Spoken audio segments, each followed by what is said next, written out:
नमस्ते everybody, welcome to tuition master. आज हम क्लास 11 पॉलिटिक्स का चैप्टर नंबर 2 पढ़ रहे हैं, rights in the Indian constitution. इस चैप्टर में हम फंडामेंटल राइट्स के बारे में जानेंगे और जुडिशरी का क्या रोल है क्या रोल रहेगा, और फंडामेंटल राइट्स और डीपीएसपी में क्या डिफरेंस होता है ये भी हम समझेंगे। चलिए हम सबसे पहले बात करते हैं बिल ऑफ राइट्स की।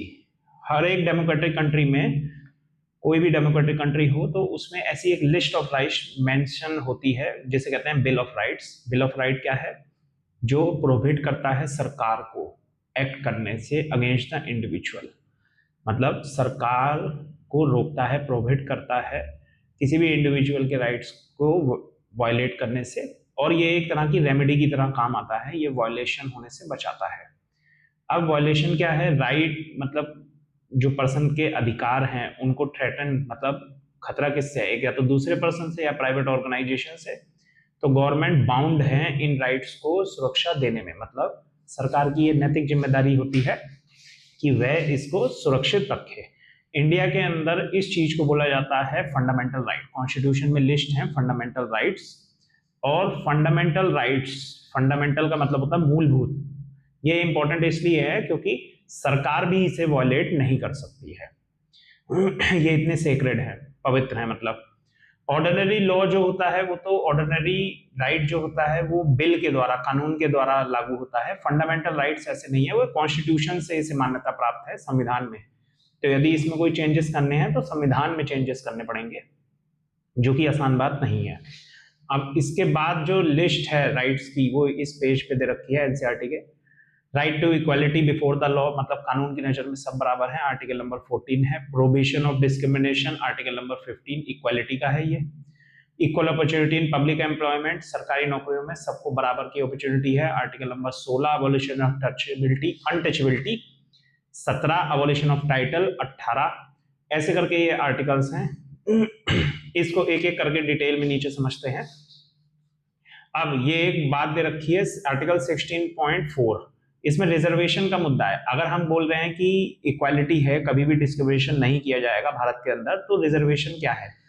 तो साफ साफ संविधान इसमें कहता है, कॉन्स्टिट्यूशन क्लैरिफाई करता है, गवर्नमेंट इंप्लीमेंट कर सकती है स्पेशल स्कीम्स या मेजर्स उन सेक्शन ऑफ सोसाइटी के लिए, जैसे चिल्ड्रन, वुमेन, या जो एजुकेशनली बैकवर्ड है, उसे बोला जाता है रिजर्वेशन। किसमें देगी? जॉब्स में देगी, एडमिशन में देगी, यूनिवर्सिटीज में। और ये रिजर्वेशन प्रिंसिपल ऑफ इक्वालिटी को ही फॉलो करता है। तो आप ये ना समझिए कि अगर रिजर्वेशन दिया गया है तो इक्वालिटी नहीं है। ये कॉन्स्टिट्यूशन के दायरे में रह के ही सब काम किए गए हैं।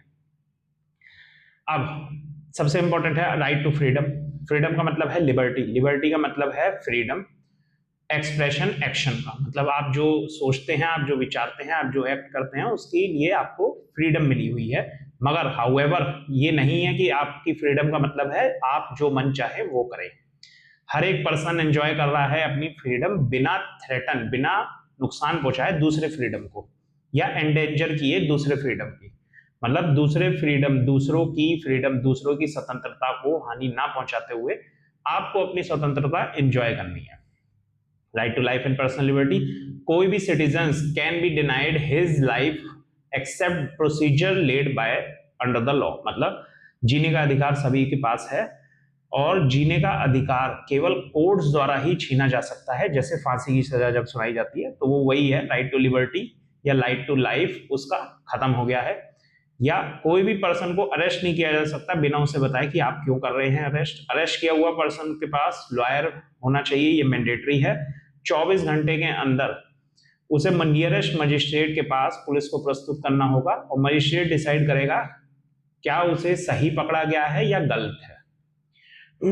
ये सब अंडरलाइंड है। प्रिवेंटिव डिटेंशन, अब यदि सरकार को कभी कभार लगता है कि कोई व्यक्ति peace and law and order को मेंटेन करने में थ्रेट है, मतलब वो नुकसान पहुंचा सकता है या वो शांति व्यवस्था बिगाड़ सकता है, तो उसको प्रिवेंटिव डिटेन कर दिया जाता है। डिटेन मतलब जेल में कर सकते हैं बचाव के लिए।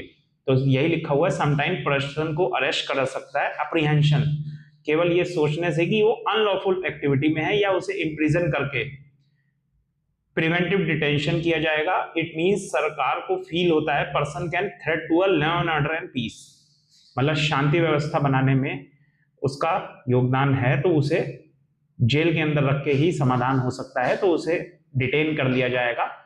प्रिवेंटिव डिटेंशन एक्सटेंड होता है 3 महीने के लिए। तो अभी हमने जैसे अभी पढ़ा ये यहाँ पे पर्सनल लिबर्टी में राइट टू लाइफ में कि किसी को भी अरेस्ट नहीं किया जा सकता बिना उसे बताए, और यहीं पे कॉन्स्टिट्यूशन उसका एक मतभेद शो करता है प्रिवेंटिव डिटेंशन में, ये पावर्स है। तो कोई भी कॉन्स्टिट्यूशन के अंदर कोई भी जो राइट है, कोई भी जो आर्टिकल है वो एब्सोल्यूट नहीं है एकदम, मतलब आप जो मन में आए वो नहीं कर सकते हैं, तो उसमें सबकी थोड़ी थोड़ी रिस्ट्रिक्शंस हैं। अब इसके आगे की बात करते हैं। राइट ऑफ एक्यूज्ड, एक्यूज मतलब जो क्राइम में कोई दोषी है, जो आरोपी है, अभी साबित नहीं हुआ है, अभी आरोप लगे हैं उस पर, तो उसके ऊपर क्या किया जाएगा, कोई भी पर्सन को एक ऑफेंस से ज्यादा उसे सेम ऑफेंस के लिए बार बार पनिश नहीं किया जाएगा। दूसरा, ये पॉइंट मार्क है, कोई भी लॉ डिक्लेयर होगा any action illegal from the back date. मान लीजिए आज मान लीजिए तारीख कितनी है, 26 तारीख है, तो 26 तारीख से अगर मान लीजिए कोई कानून 26 मई से कोई कानून लागू होता है कि मान लीजिए प्रॉपर्टी खरीदना बेचना दिल्ली में इलीगल है 26 मई से, तो 26 मई से पहले जो कुछ हो गया उसको इलीगल नहीं माना जाएगा, मतलब बैक डेट में कानून लागू नहीं होगा। No person shall be asked to give evidence against himself और हरसेल्फ, अपने लिए ही एविडेंस सबूत इकट्ठा करने के लिए नहीं बोला जाएगा। राइट अगेंस्ट एक्सप्लॉयटेशन, हम जानते हैं कि एक सच फॉर्म ऑफ एक्सप्लॉयटेशन है बेकार या फोर्स लेबर, बिना पेमेंट के लेबर करना, यह एक्सप्लॉयटेशन माना गया है एक तरह से। और इंसान की खरीद फरोख्त, बाइंग और सेलिंग ह्यूमन बींग्स को, इसे भी रोका गया है, ये सब प्रोहिबिट है। प्रोहिबिट मतलब मना है हमारे कॉन्स्टिट्यूशन के अंदर।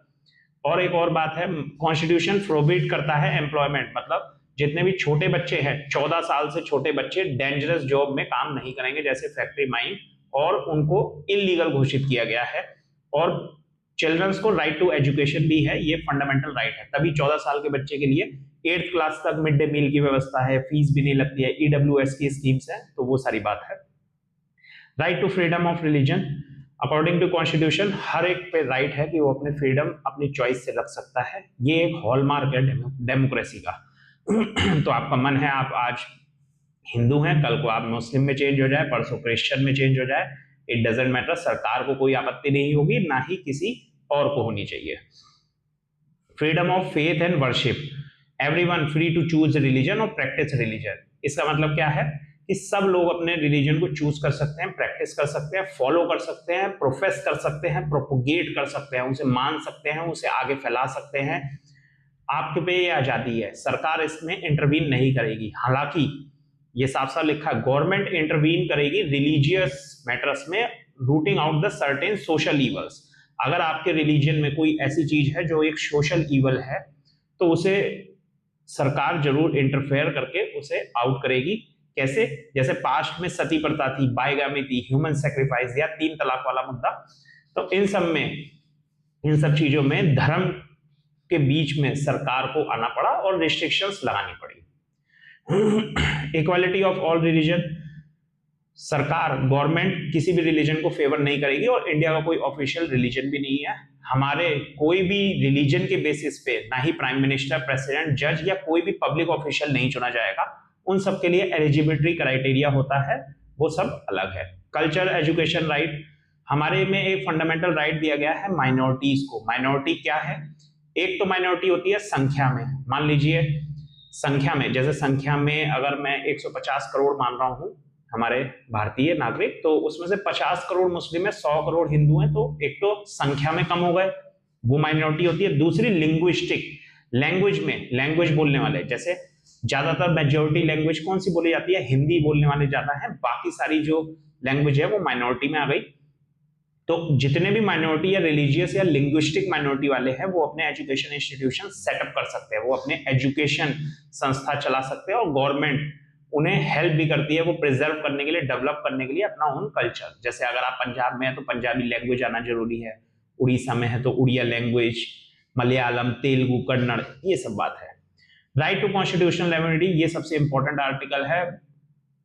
डॉक्टर अंबेडकर ने भी ये बोला था कि constitutional remedy heart and soul है कॉन्स्टिट्यूशन का, और ये दिल और आत्मा है। इसी राइट से सिटीजन अप्रोच कर सकता है हाई कोर्ट और सुप्रीम कोर्ट यदि उसका फंडामेंटल राइट्स वायलेट हो। जितने भी अभी हमने राइट्स पढ़े हैं, यदि उनमें से किसी में वायलेशन मतलब उल्लंघन होता है, चाहे वो उल्लंघन सरकार करे या किसी पर्सन के द्वारा हो, तो हम उसके लिए, उसकी सुरक्षा के लिए हम सुप्रीम कोर्ट्स या हाई कोर्ट्स में अप्रोच कर सकते हैं। कोर्ट से एक स्पेशल ऑर्डर्स देगी, उसे कहते हैं रिट्स। पहली है हेबियस कॉर्पस। ये रिट होगी अरेस्टेड पर्सन के लिए दी जाएगी, उसे कोर्ट्स के बिफोर प्रेजेंट किया जाएगा और उसे कोर्ट्स डिसाइड करेगी कि जो अरेस्टेड पर्सन है वो किसी ग्राउंड पे अरेस्ट हुआ है, क्या वो लॉफुल है या नहीं है। दूसरी रिट है मैंडेमस। ये रिट कोर्ट्स देगी एक पर्टिकुलर ऑफिस होल्डर को, अगर वो अपनी ड्यूटी ढंग से नहीं कर रहा है, कोई सरकारी आदमी अपनी ड्यूटी ढंग से नहीं कर रहा है, तो मैंडेमस के तहत उसको एक ऑर्डर प्रोवाइड होगा कोर्ट्स के द्वारा। प्रोविजन, कोर्ट्स रोकेगी, हायर कोर्ट रोकेगी लोअर कोर्ट को अगर वो अपने जुडिक्शन, न्याय क्षेत्र के बाहर का कोई मुद्दा सुन रहा है। तो जुडिक्शन जैसे एक छोटे एरिया में होती है डिस्ट्रिक्ट कोर्ट, उससे बड़े में हाई कोर्ट, फिर सबसे बड़ी सुप्रीम कोर्ट। तो जिसका जो जुडिक्शन है, जिसका जो न्याय क्षेत्र है, अगर उसके बाहर कोई सुनेगा तो हाई कोर्ट, उससे ऊपर वाली कोर्ट उसे रोक देगी। क्यू वारंटो, कोर्ट अगर किसी पर्सन को फाइंड करेगी कि ये ऑफिस में बैठा है, तो वो उससे पूछ सकती है सरकारी ऑफिस में कि आपकी क्या क्वालिफिकेशन है और आप किस बिहाफ पे इस कुर्सी पे बैठे हुए हैं। मान लीजिए कल को कोई आईएएस गया है और वो ढंग से काम नहीं कर पा रहा है, तो कोर्ट्स उसका रिजल्ट तक निकलवा सकती है कि आप किस तरीके से चयन हुआ था, आपका क्या सिलेक्शन प्रोसीजर है, आप हमें सारी डिटेल्स बताइए।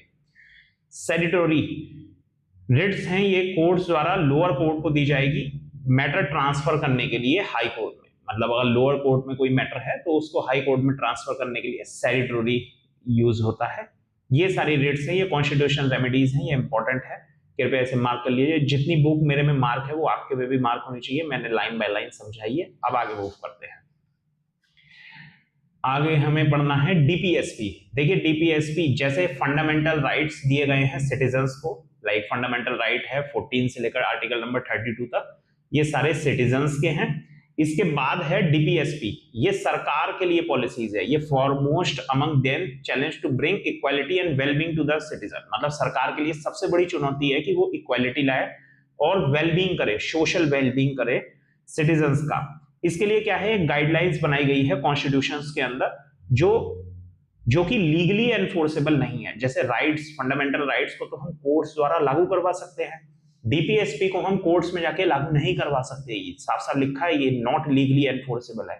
इसका मतलब सरकार इसे इंप्लीमेंट करे या ना करे, हम इसे कोर्ट्स के द्वारा इसे लागू करवाना नहीं कर सकते और ये नॉन जस्टिसेबल है।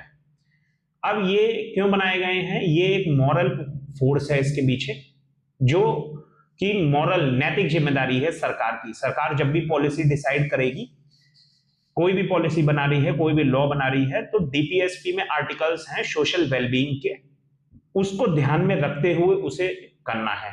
अब हालांकि सरकार के ऊपर है वो उसे लागू करे या ना करे, मगर ज्यादातर सरकारें इसे लागू करती हैं। जैसे डीपीएसपी के तहत क्या क्या हुआ है, ये सारी चीजें नीचे लिखी हुई हैं। डीपीएसपी से देखिए एजुकेशन आया, पंचायती राज, मिड डे मील और बहुत सारी चीजें हैं डीपीएसपी से जो हमें मिली हैं। एक रिलेशनशिप बताई गई है फंडामेंटल राइट एंड डीपीएसपी से। ये कॉम्पिटिटिव पॉइंट ऑफ व्यू से बहुत इंपॉर्टेंट है कि डीपीएसपी और फंडामेंटल राइट्स में डिफरेंस क्या है। देखिए फंडामेंटल राइट्स क्या है, जस्टिसेबल है, हम कोर्ट्स के द्वारा लागू करवा सकते हैं, एनफोर्सेबल है, मगर डीपीएसपी ऐसा कुछ नहीं है, वो नॉन जस्टिसेबल है, ना ही एनफोर्सेबल है, कोर्ट्स के द्वारा लागू नहीं हो सकता। ये एक मॉरल फोर्स है, तो नॉन जस्टिसेबल है, adequate livelihood, equal pay, equal work, right against economic exploitation, right to work, early child care, ये सारी बातें पॉलिसी मेकिंग में है और ये डीपीएसपी में है। अब जरूरी नहीं है सरकार इसे करेगी, अगर सरकार इसे डीपीएसपी लागू अच्छे से करेगी तो हर 5 साल में वो चुन के आएगी, और अगर नहीं करेगी तो जनता उन्हें हटा देती है। ये हमारा चैप्टर समअप होते हुए चैप्टर नंबर 2, और इसके बाद ये जो राइट टू प्रॉपर्टी और केशव नंदा भारती केस या और जो थोड़ी बहुत बातें हैं, इसके लिए एक डिफरेंट लेक्चर आएगा, थोड़ा सा वेट करिए। बाकी 11th class point of view से ये चैप्टर समअप होते हुए जितना भी मैंने मार्क करा हुआ है इसमें कृपया आप बैक करके देख लीजिएगा, वो इंपॉर्टेंट है। Thank you so much.